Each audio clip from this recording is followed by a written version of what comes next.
Hello everyone, welcome to অনিন্দিতার পাঁচফোড়নের রান্নাঘর।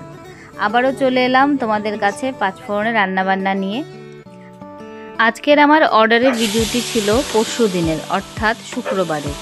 সময়ের কারণে ভিডিওটা এডিট করাও হয়নি আর তোমাদের কাছে শেয়ার করাও হয়নি, তাই ভাবলাম যে আজকে একটু তোমাদের সঙ্গে শেয়ার করে নিই। কারণ তোমাদের কাছে যে ভালো ভালো কমেন্টগুলো আমি পাই, সেগুলো শুনে আমার বেশ ভালো লাগে। আমার কাজের উৎসাহটা অনেকটাই বেড়ে যায়, তাই তোমাদের সঙ্গে একটু শেয়ার না করলে ভালো লাগে না। অর্ডারটি ছিল মোট 57 প্যাকেটের। আমার এই অর্ডারটি গেছে একটি ছাদ ঢালাইয়ের অনুষ্ঠানে। ওই দিন রান্না হয়েছিল ভাত, মসুর ডাল, শুটকির চাটনি, ডিম পেঁয়াজি আর মাংস। শ্রমিকদের জন্য ছিল বলে সবটা রান্নাই একটু ঝালঝাল করেই করা হয়েছে, কারণ যতটুকু জানি শ্রমিকরা একটু ঝাল খেতেই ভালোবাসে। আসলে যে যেমন বলে ঠিক তেমনভাবেই রান্নাটা করার চেষ্টা করি। কেউ যদি বলে ঝাল খাবে তাহলে ঝাল, কেউ যদি বলে যে কম ঝাল তাহলে সেভাবেই রান্না করা হয়। সবসময় চেষ্টা করি যেন সবাইকে তাদের মনের মতো খাবার খাওয়াতে পারি।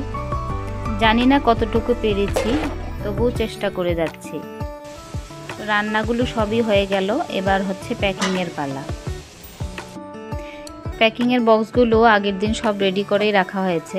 মাংস ও ডাল মিলে মোট 114টি প্যাকেট, তাই প্যাকিংগুলো করার জন্য রান্নাটাও একটু তাড়াতাড়ি সারতে হয়।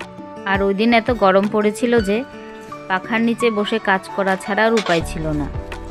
যাই হোক, প্যাকেটগুলো শেষ করে এবার হচ্ছে ভাত বাড়ার পালা। প্রত্যেকটা প্যাকেটে সবগুলো আইটেম পড়লো কিনা পুরোটা খেয়াল করেই দিতে হয়। যাই হোক, সময় মতো কাজটা শেষ করে অর্ডারটা ডেলিভারি দিয়ে দিয়েছি।